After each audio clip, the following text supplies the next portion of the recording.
you guys for being with us. Today on the podcast, we've got the team from Solarbots here to discuss the game, what's coming, the mint, and all the fun artwork that we've been seeing and making videos about for a while here. First, we'll hop into an introduction, who each of the members are we have here, and as much of a background as you guys want to share personally, and gaming and crypto history, how we all got here. Misostune, I think we'll start with you, if we could. Sure, yeah.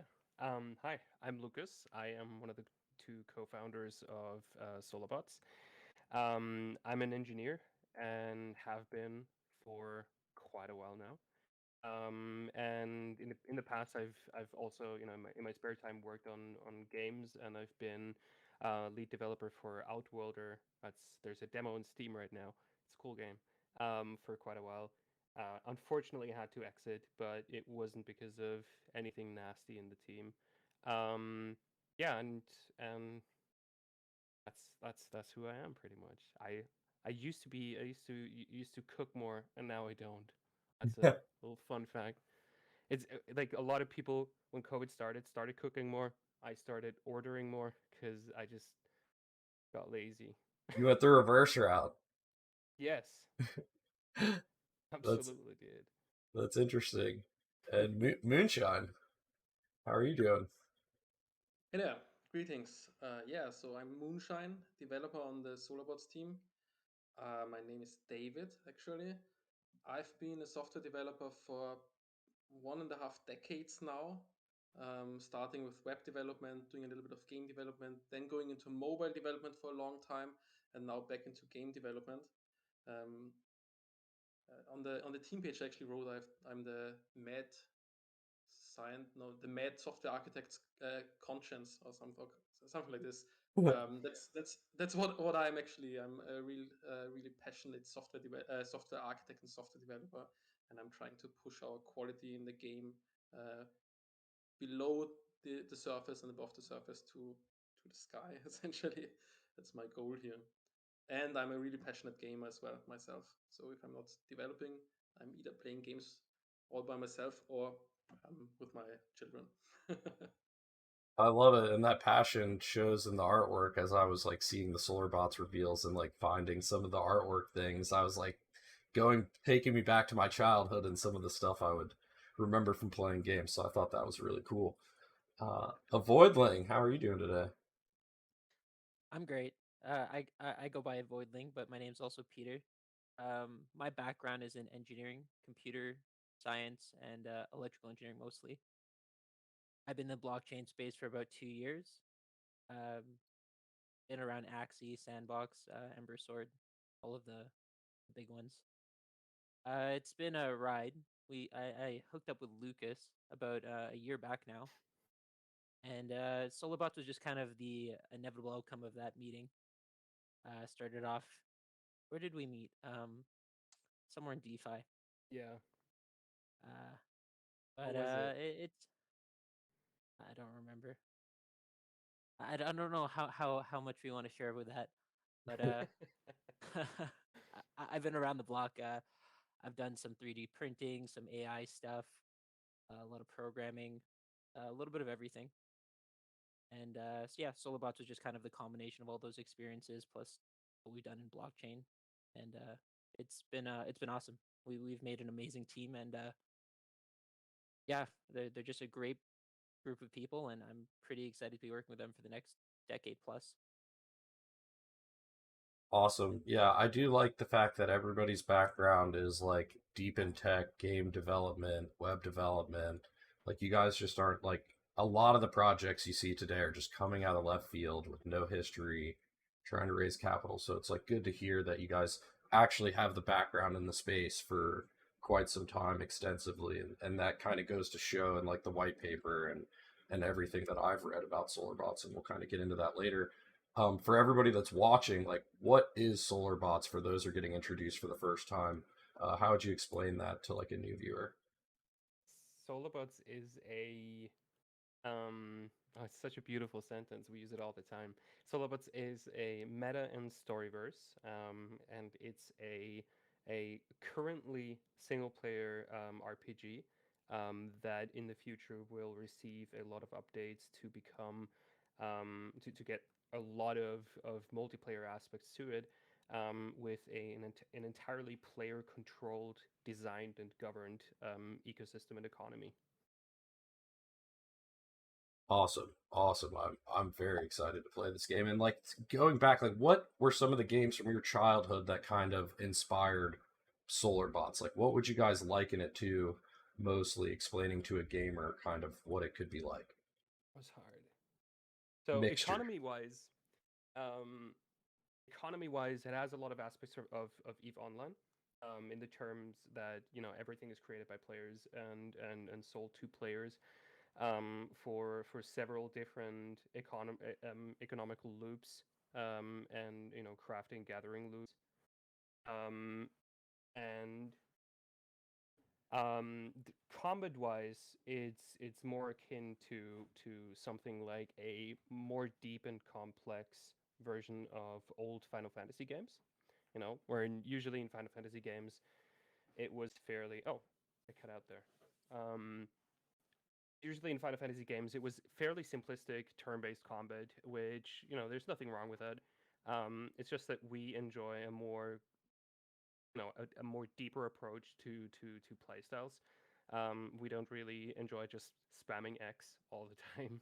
Just a base attack, base attack. Oh, my special gauge is full. Guess I'm gonna use my ultimate. Just it's all right, but it gets tedious and a bit boring. And yeah, so combat wise, it's a more complex take on this, um, but very reminiscent of it.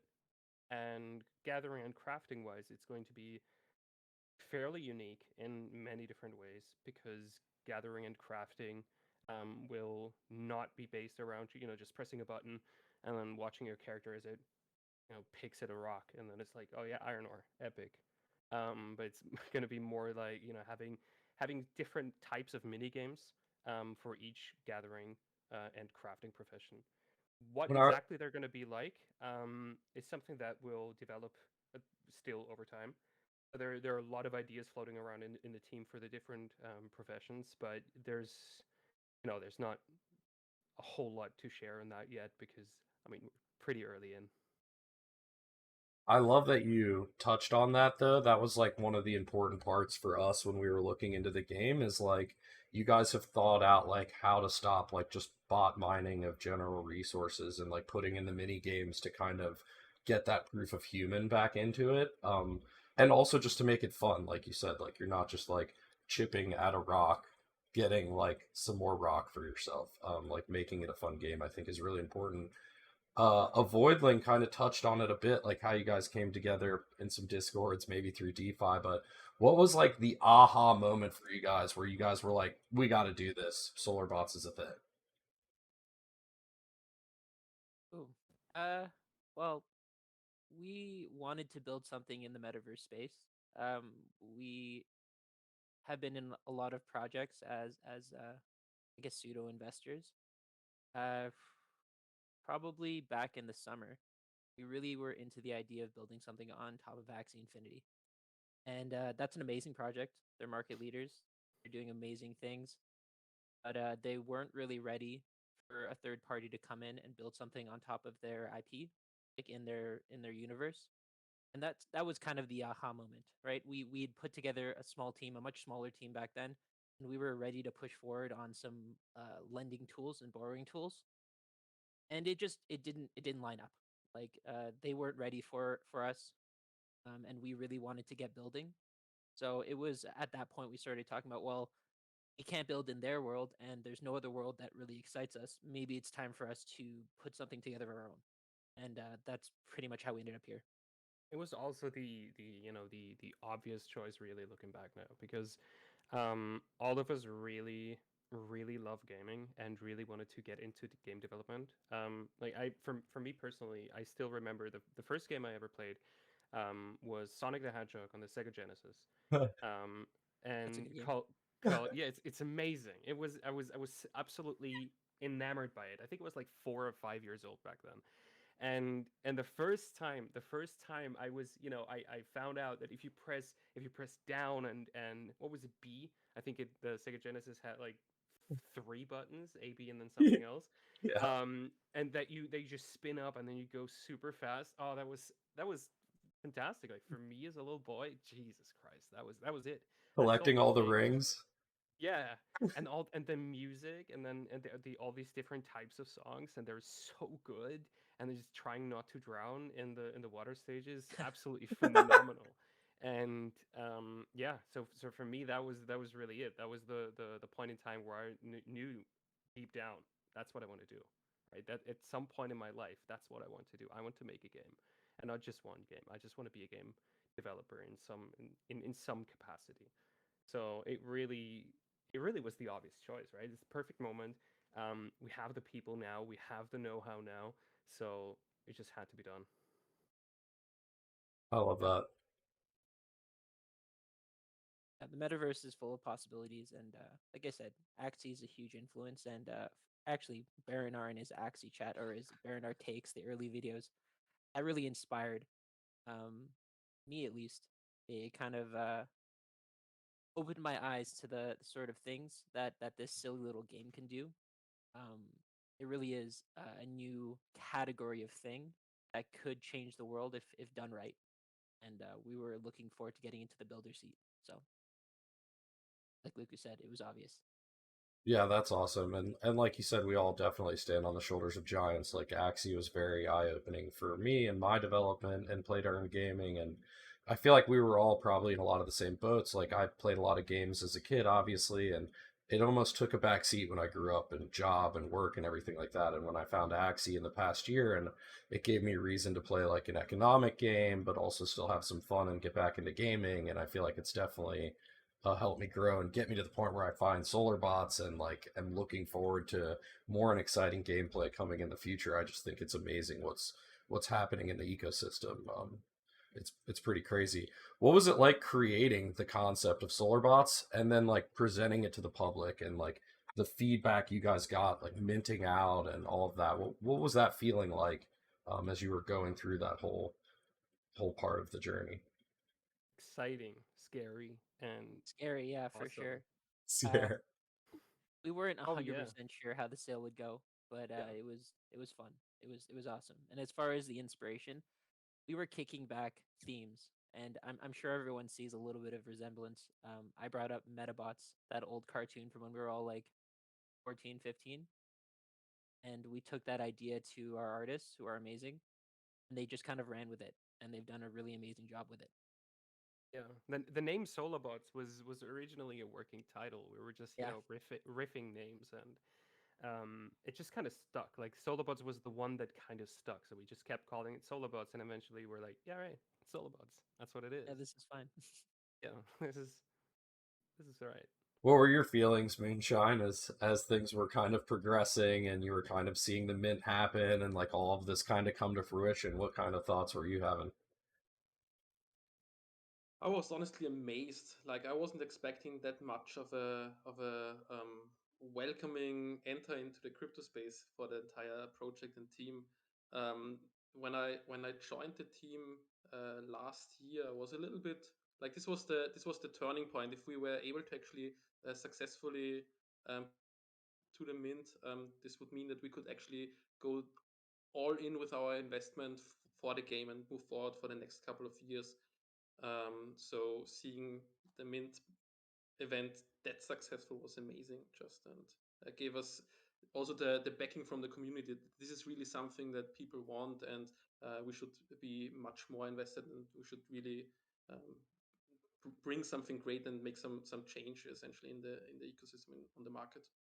I can tell you guys from my side of like reading everything, reading through the in-depth white paper and like all the information you guys put out before, like you guys were light years ahead of all the other products being brought to us and like 5-page white papers and half of them like not even filled out and stuff and it was just like give dollar and you guys were like presenting this amazing idea and like it was so thoroughly thought out like I remember doing a video like, oh yeah, we're gonna do a white paper video. Like this is gonna be a one video thing, I say in the intro. And we got like halfway through the video and I'm like, this is gonna be like a 3-part video. This is like a legit white paper. So like, you could tell, and I think that showed from the community and all of us like minting and everybody getting really excited about the project, like you could tell that you guys had put a lot of time and thought into it and didn't just like throw up an NFT and go, "Hey, mint this, please." Yeah, buy our pixels. Yeah. I swear Give us we'll money. do something. Yeah, yeah. This is not a rug, I swear. Yeah, yeah. Yeah. It was honestly like before our mint happened.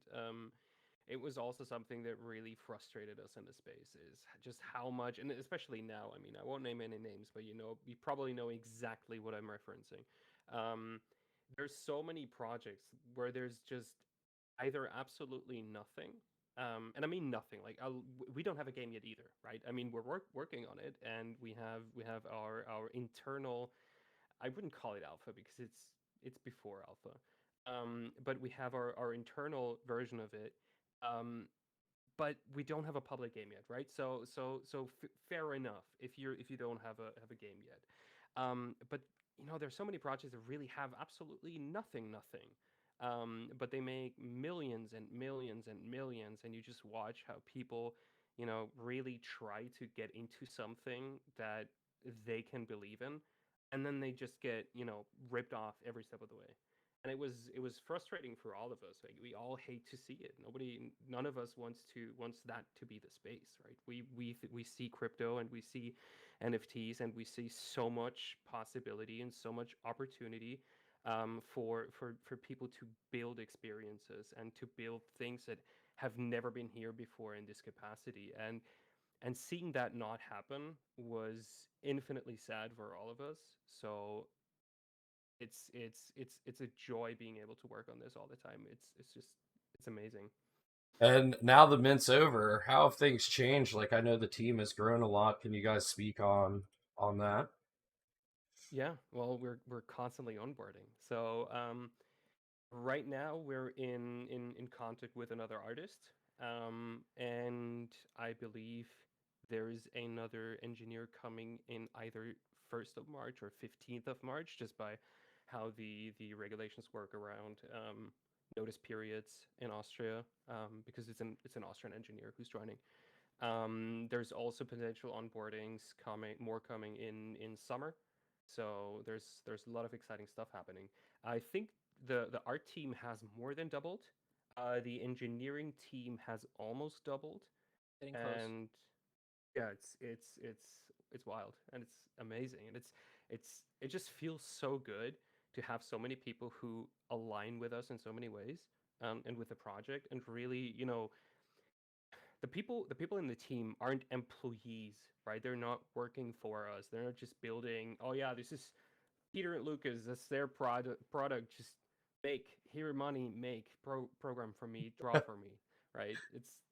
And I love how that's never been a thing, right? For anyone, nobody feels that way. At least I hope, because we speak to them and nobody ever says anything else. And when we ask them, you just feel that they really understand that, just how much of a part they are of this, and how impossible it would be without them, right? And we wouldn't ever want them to feel any other way, right? Because this is not Peter and Lucas, our journey, and everyone else is just, they're bystanders and they're kind of also there, but this is really ours, like the whole team. And it's amazing. Everyone we onboard, they see it exactly the same way, and it's beautiful. I've heard you guys speak to the fact that you're looking for like senior developers to onboard senior devs and stuff like that. And as somebody who is not in tune with development or like senior versus junior devs, can you explain like a little bit of what you're looking for there? Like, is there like a certain resume that you guys are looking to bring on board, or like what's the difference there for somebody who doesn't know? So there are different types of differentiating between certain levels of engineers. And junior, mid-level, senior is a little bit too generalistic, really, for a lot of the processes.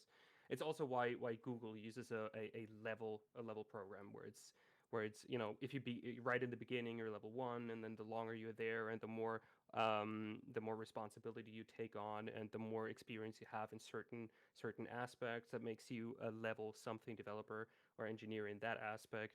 And certain levels can only be reached if you take extra responsibility, like leading a team, and so much and so forth. But really, what we mean when we say we're onboarding senior engineers is that we're onboarding engineers that we usually ones that I personally have worked with and know how good they are, right, at least right now, because they're in my network, right? Like, for example, David and I used to work together, and I knew that David is good, right? I knew the his expertise, his experiences. I saw his pull requests on GitHub because we used to work together, and that's really how you know that whether or not someone is good, which in the easiest way.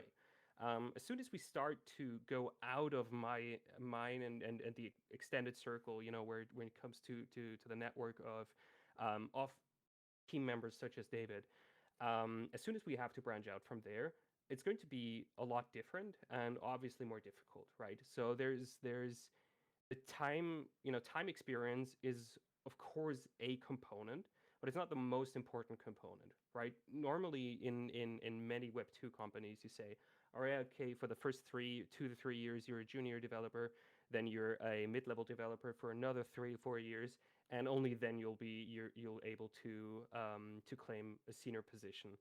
When really, if you work in this environment, you start to notice that some people have been working for 10 years and their skill set isn't that of a senior developer.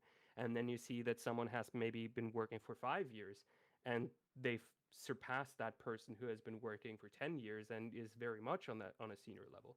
So years alone mean nothing, really. Of course, if someone has only been developing for like 3 months, then yeah, that's not a senior. It's really a mix of many different things. And it's really a mix of more experience with certain environments, experience with certain processes, especially when it comes to things like, collaboration processes, because they are always incredibly complex and difficult to first grasp. Like, I remember the first time when I joined the first company, where I started to work as an engineer. I haven't used GitHub before, right? I learned how to use GitHub in that company, and it was just overwhelming. There's so much to know and understand, that at first it's incredibly overwhelming, but it's really easy and quick to learn, which you very very quickly understand. But these processes, they're tiny components of a whole. So you really have to vet in proper conversations with them, right? You have to ask the right questions. You have to know what you need. You have to know what you're looking for, and you have to know what you have to ask to ascertain whether or not that person fills that gap that you have. It's very difficult, and I think I think we all can agree to that. Most people do it wrong, and, and most companies leverage that to HR, which is a nightmare and never makes sense. So you should never do that. If you're listening, don't do it. That's a good point. So the artwork from the Solarbots release has been amazing, and I think I mentioned it before. The childhood throwbacks like hidden in the artwork are awesome. Can you go into detail like about the artwork and the team and like who decided to throw those throwbacks in there and how many am I missing? What should I be looking for? I think you uncovered like 3 or 4, if I recall correctly, right? Yeah, something like that. Yeah, I think three. Yeah. Yeah, I So, think you're getting pretty close to it. There are a few more sprinkled in between, but some of them are a little bit more out there and niche than others, and others are a little bit more on the nose if you really look for it. But yeah, it was Greases and Cookin really. So they just decided, I want to try this. I want to put this in, see what everyone thinks, and we're all like, yeah, love it, do it, absolutely, go for it. that is awesome. I was like mid video when like I realized like, oh, that's a that looks like a Super Soaker. And then I like clicked back at one I'd looked at before, which was like the Nintendo Bazooka. But I was like, in my mind during the video, I was like, that looks like the Nintendo Bazooka, and just went on with the video. And then I saw the Super Soaker, and it clicked, and I just, you could see my like eyes light up in the video. I'm like, oh my god, I know what these are. So that was really cool that you guys threw those throwbacks in there, and I'm sure Love those two. yeah, I think it resonates with a lot of the people too that are interested in Solarbots in the community. Like it's a good nod to the giants that we all stand on, like you said, like Sonic and Axie and all that. And the audio for the game, like the audio you guys released was amazing. I've been listening to that main theme song like over and over again while I work. It actually helps me write video content. So who came up with that? Like, where did that come from? Oh, that's Caesar. Caesar is crazy. So he's a friend of Jess. Jess is our lead lore writer. You've probably seen her in the Discord.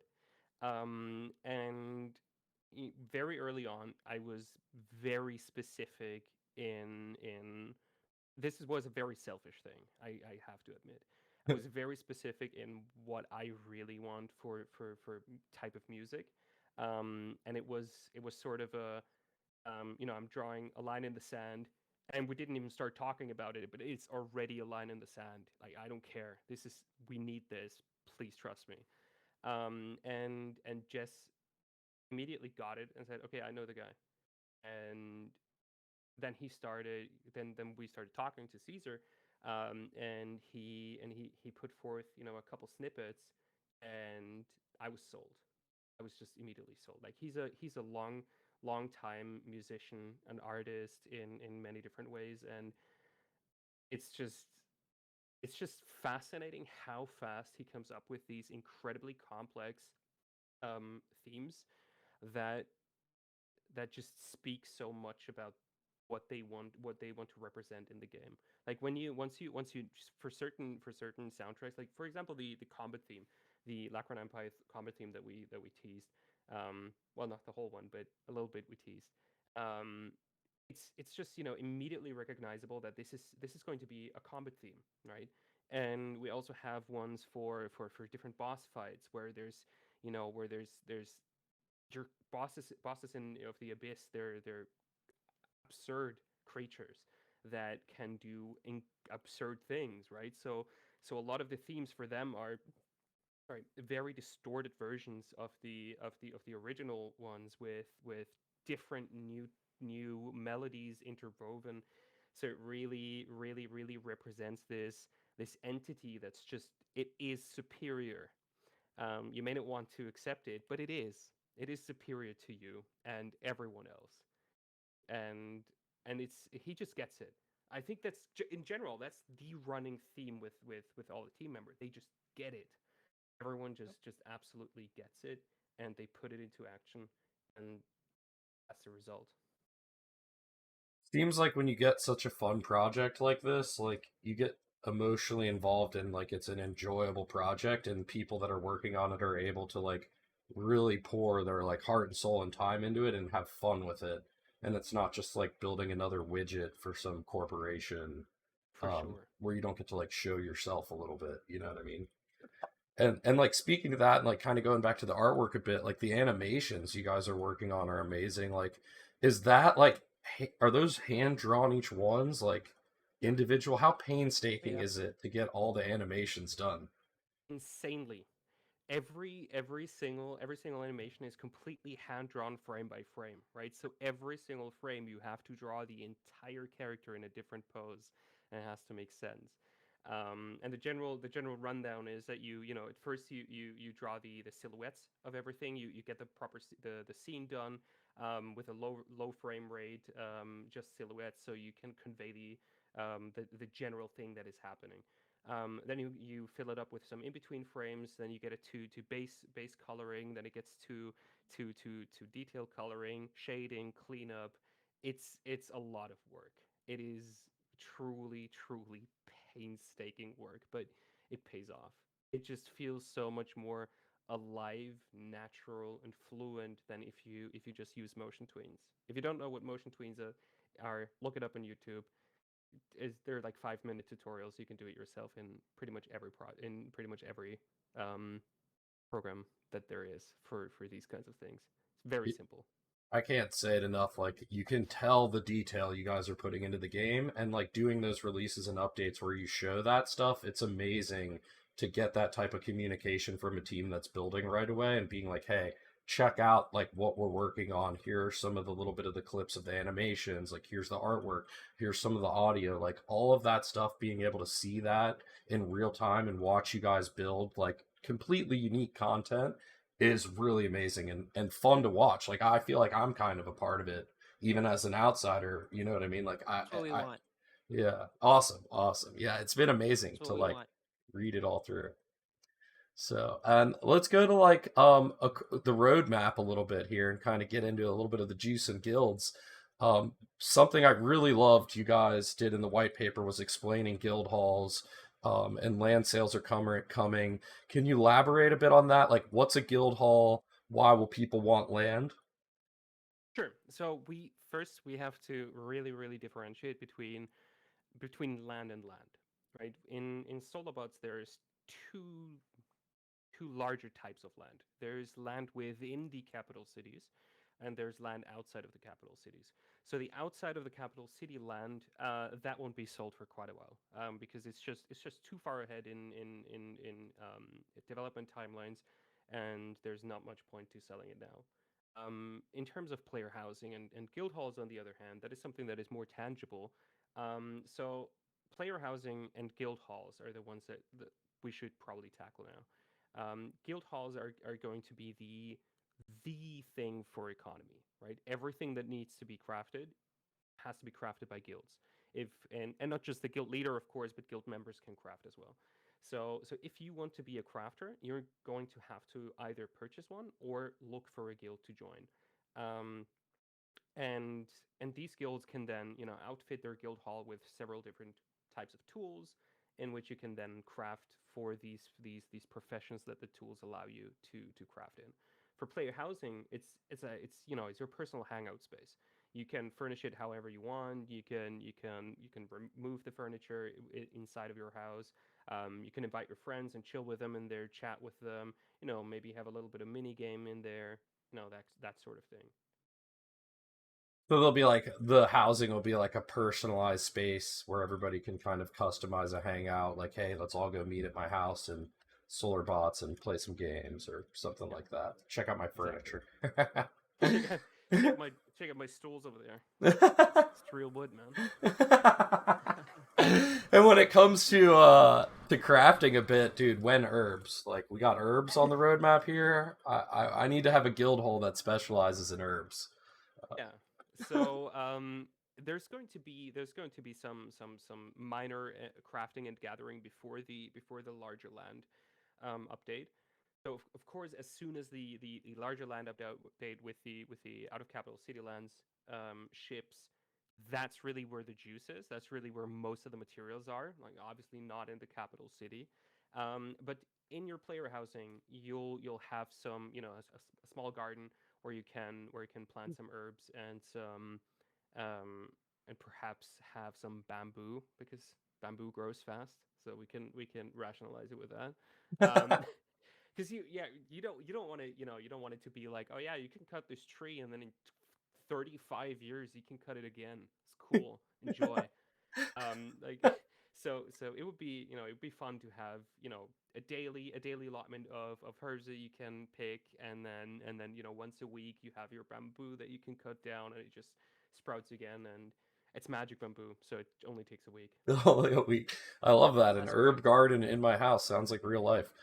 Launch, a launch of the MVP is coming, and I'm super excited for that.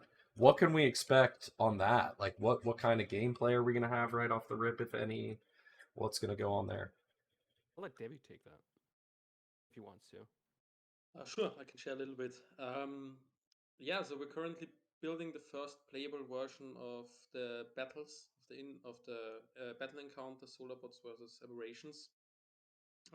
There will be a first shot of different abilities and status effects, a tech system essentially, and we will use it to gauge what makes sense, fun, and use it as a basis for developing more content in these battle encounters. Essentially, balance everything and make sure that this works. So the first version will have a lot of content, but it will be the first iteration essentially that we hand over to gather some community feedback, which will be important for further improvement and development.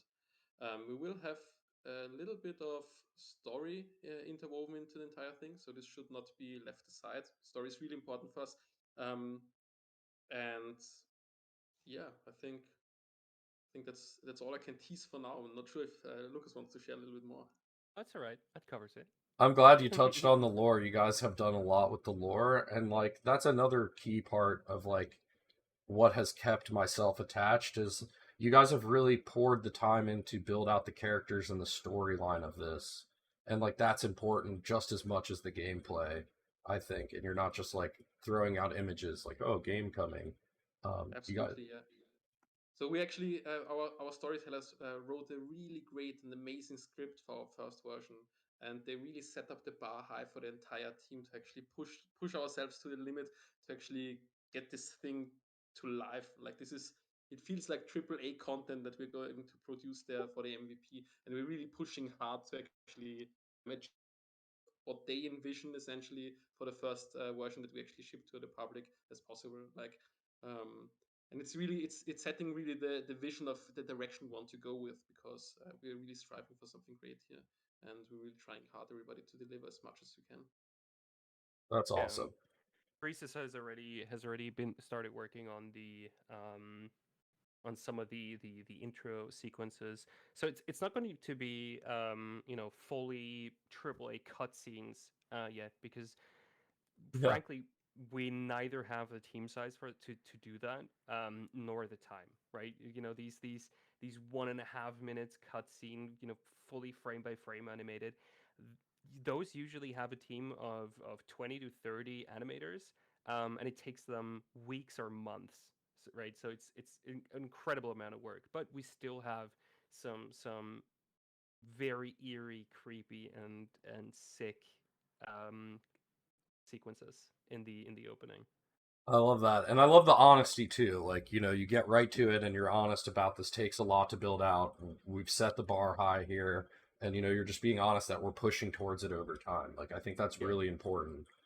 yeah, Um, we all have incredibly high standards.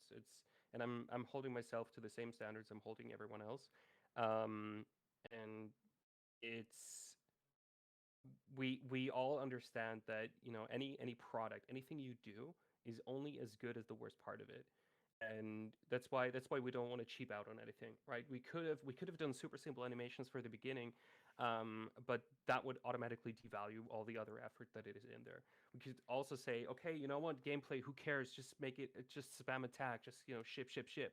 But that would devalue the lore and the music and the art and all of these things. So every aspect has to meet a certain level of quality, right? Obviously, not everything will be mega polished. It's a pre-alpha, of course, but and things will be unbalanced in the beginning. Definitely expect unbalanced abilities.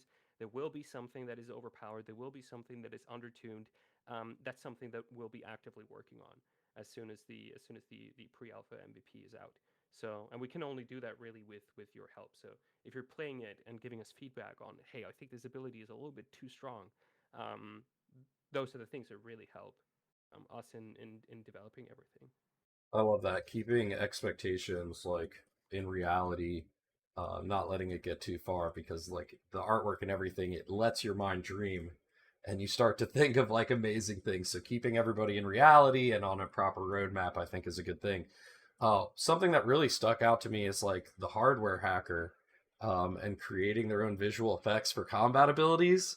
That's Does sick, isn't this it? Yeah, does that mean like I'm gonna have my own customized like player flex? Like when I'm attacking somebody, like it'll be like a custom Yes. flex? Oh my god. That's amazing. It is.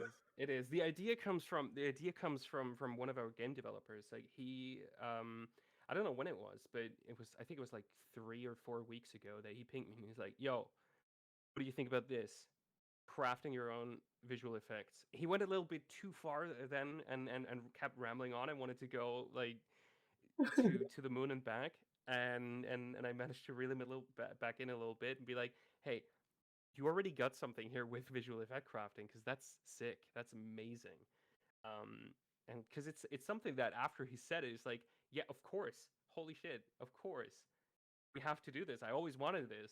How did I not think of it myself? Right? No, it's awesome. Yeah, it's gonna be really cool. So It's totally a we have a level lot up. of yeah, we have a lot of freedom there in terms of how we're going to implement it, but we don't have 100%. We don't want to go 100% in on any promises on exactly how this is going to be. You know how customizable it is. If you can just randomly create your own drawings and frame by frame animations, theoretically possible, definitely, yeah.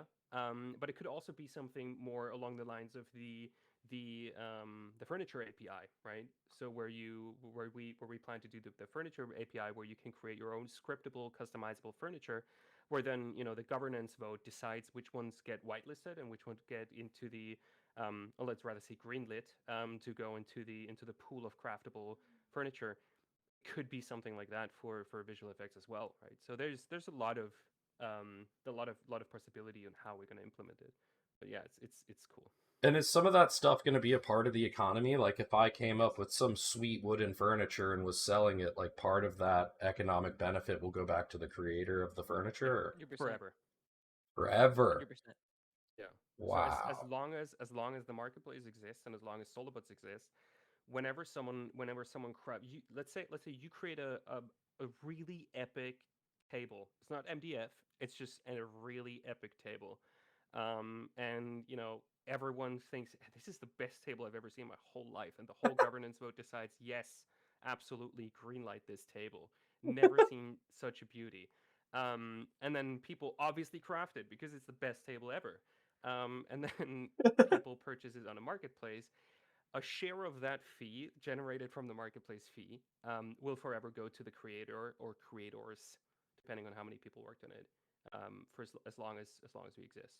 I really like that because it's like a sustainable way for people to like put into the economy and like contribute to the game and Yeah, receive something for it. Like it's like a real economic sink to the game and not just like yeah. push button get token. Oh, Uh, absolutely. And it's really, you know, in our opinion, they absolutely have to get something in return for this. Like, sure, it's cool to have your own things in a game, and it's a sense of accomplishment. But really, they're doing us a favor. As the more assets you create, the more you contribute to all of it being better than it was before. And us, just taking that and being like, yeah, okay, thanks, cool. Now, it's good off. Make another. It just Make another. it just feels wrong, right? So we wouldn't ever want to do that. But we think if this makes someone money, you should be a part of this. You're the creator. yeah, I love it. And that's how it kind of ties the economy together like correctly and not just like random give token. Now we have like all this inflation issues that Yes, some games have, you know? Um, exactly. Mhm. and going forward from there, like tool crafters, I was reading about, and the timeline for like tools breaking down inside of guilds. Like, can you speak on that? Is that kind of like your way of like keeping guild economies in line, making sure they're contributing back to the economy, like almost like a guild tax, if you will? Yes, essentially. So we can't really say it how long these tools will be good for, right? Because We're not there we'll yet. just have to we'll just have to see what makes sense. Because we don't want them to break after every fifth craft, because that would be ludicrous. But we also don't want them to be like, oh yeah, craft one two, it's an anvil, what can go wrong, and to replace it in 200 years, who cares? Which, I mean, realistically, yeah, it's an anvil, right?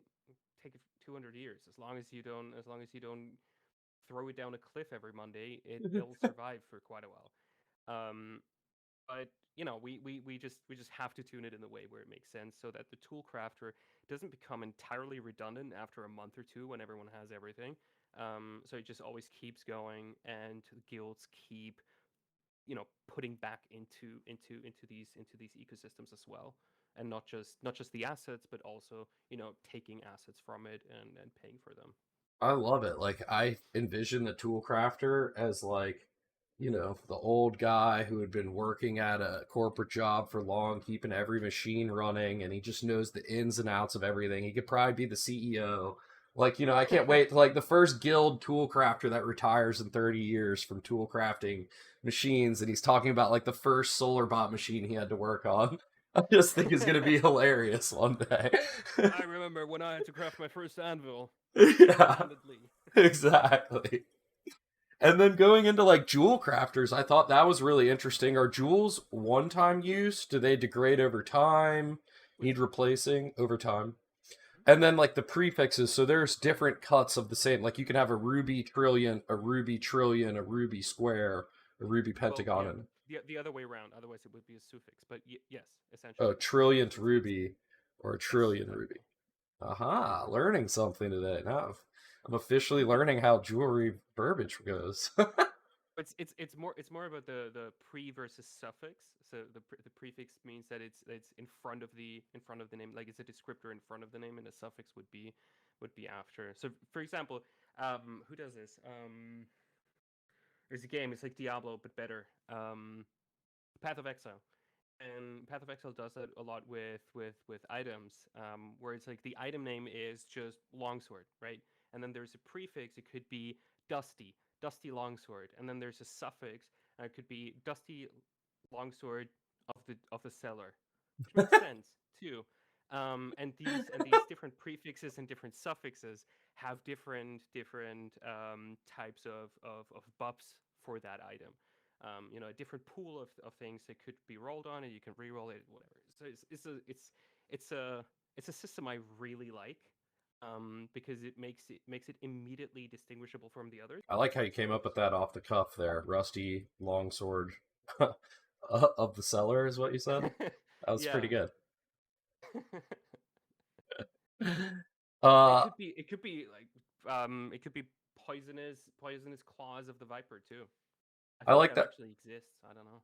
I like that, and it adds like a lot more like depth to the game tree for you guys. Like you can create a sword or whatever it is, like you're saying, but then that sword has a game tree of itself, and different paths for it to go down.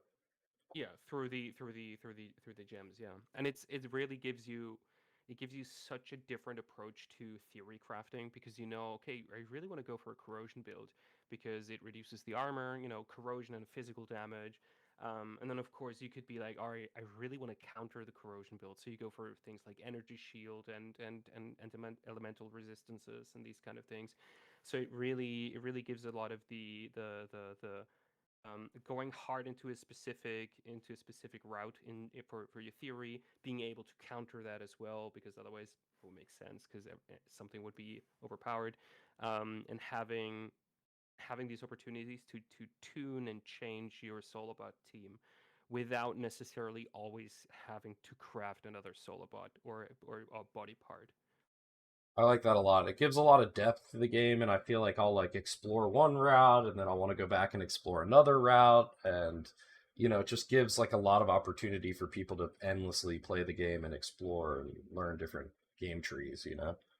Yeah, agreed. Uh, how can like content creators like myself help with growth? Like, what type of content are you guys looking for? Do you want to see out of other content creators? I know there's a lot of people like myself trying to come up and create content. So what's most helpful to the Solarbots team? I think the type of content you're doing is, personally for me. I think everyone should speak on that, because everyone has a different opinion on things, of course. But from my personal perspective, I love explainer and explainer videos where let's look at this together. Let's read through the information. I know there are a lot of people who can't really be asked to read through all of it if it's a long thing, so they like to listen to it in the background, to understand things. More power to them if that's the way they want to go. Those are personally my favorite, because it shows me whether or not the people who read through these things understand what I want to convey, or if I have to change something in the way I communicate. Right, especially with my personal blog post. If is this something where people immediately get what I want, what I try to communicate, or do I have to fix something? So these, for me personally, those are my favorites. Makes a lot of sense. Yeah, the explainers are nice. I definitely appreciate them. I would love to see more directed speculation because we're listening and we're open to changing our vision or evolving it. We're open to including new things, and we like to think we're pretty clever, but that doesn't mean we're not willing to take inspiration from community speculation. So, like, we've talked about this in other interviews, but Solarbots should be and will be an evolving product line or ecosystem. Right now, we're starting off by building the very basics, but one day I would love to see a MOBA or a shooter, right? Where we're already talking about doing web novels, which we've kind of started in web shorts, but eventually that'll be a manga, and eventually that'll be an anime.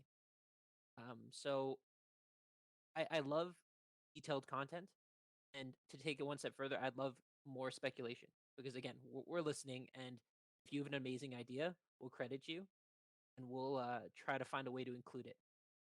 Before anyone gets the wrong idea, we're not talking about financial speculation. Yeah, yeah. We're talking about game development Yeah, of course. and product development speculation because Mini games you'd like to see, yeah. crafting loops. Nothing wrong with novel tokenomics. We can try to include that, but yeah, no, we try not to turn this into some sort of Ponzi pump.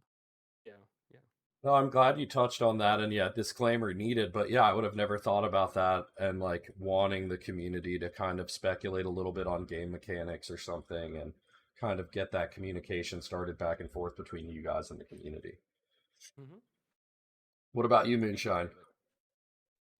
I'm actually thankful and excited for any content I see that is honest and about people being honestly excited. So I think the entire team is not looking for any shilling out there that's happening just for the sake of pushing the hype for our project, but rather for people being actively involved, excited about the thing itself, about Solarbots itself, the game, and yes, uh, as Lucas and Peter said about just looking forward to what might come and what people would like to see as well. Like we're always open for feedback. We want as much feedback as we can get. So I don't think we can make it without any feedback at all because we're building this for a community. We're building this to be there for a long time. So really need this close feedback loop with the community. And personally, I'm really looking forward to launching the MVP and then getting the first feedback from gamers like, hey, this is broken. Hey, I can cheat this if I do this over and over again. Like this mechanic doesn't make any sense and stuff like this because I'm pretty sure we will have stuff like this, and I'm pretty excited to actually get the feedback to improve it and make something that is really amazing and makes a lot of fun to play. That's great points from all of you. I think you all three of you touched on great points there. I'm excited to play and hopefully give you some feedback and find out what I can break. To be honest. You'll get a nicely formulated response from me when you tell me, hey, it doesn't work when I do this, it's broken. I'm just going to tell you, don't do that. Oh man, those was all really good. Any final thoughts, or I think we covered so much today. Any alpha leaks or anything that you guys can drop on us? Let me check if I got something for you. I think I do. We've covered so much. You guys have been amazing. I'm truly, honestly, our whole team is so excited for Solarbots and the MVP to drop. So something we're really looking forward to. So you've seen the Arborian Guild Hall, have you not? No, You haven't? It's an early no. league, sir. It's Video in the. incoming. It was on. It was on Wednesday. Give me a second. Or did I not? No, I did. Yeah. That's the Arborian Guild Hall. You posted it. Yeah. So I can share with you the Ilska Guardian Guild Hall, and I can also share with you. You can show it on the stream, and also a combat background for the Locrian Empire. They're beautiful. I love them. I love both. We have new art coming out pretty much every day internally. I mean, Yeah. I don't know how much I want to get into this, but we've been exploring ways to make our the universe we're making feel more tangible in the real world. We're looking for ways to include real life products and services into the Solarbots universe. I don't think I want to get too much into it because it is quite far out.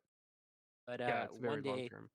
it is. But one day I would love for people to go out there and yield or craft, earn some sort of revenue, and then turn that into a real life pizza that shows up at your door. So I Yeah. won't go too much more into that, but we are playing with lots of ideas. I really love that.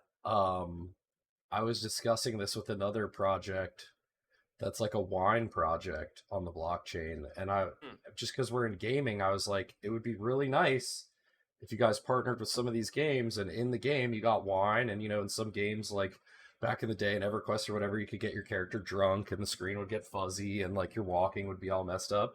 But it'd be really cool if you could also cash that in, and I could go to my wife and like a bottle of wine showed up in the mail, and I could be like, see, that was for me playing this game. Enjoy that bottle of wine because I enjoyed it digitally. And then I have a reason to be in my basement playing video games again, I'm just doing this for you, love, just so you can have your wine. Exactly. Exactly. Slaving away 60 hours in the cellar, getting your dusty swords. Yeah. Oh man, that's awesome. Well, I really appreciate it today, guys. This has been awesome. I know it's a Saturday. I don't want to take up too much of your time, and I appreciate you guys giving us a moment and doing this podcast. It's been awesome to ask these questions and get this information, and I hope we can do it again in the future as the MVP releases and we go forward. So, Sure, yeah. Thank you for having us. Yeah, thanks. Thanks a lot.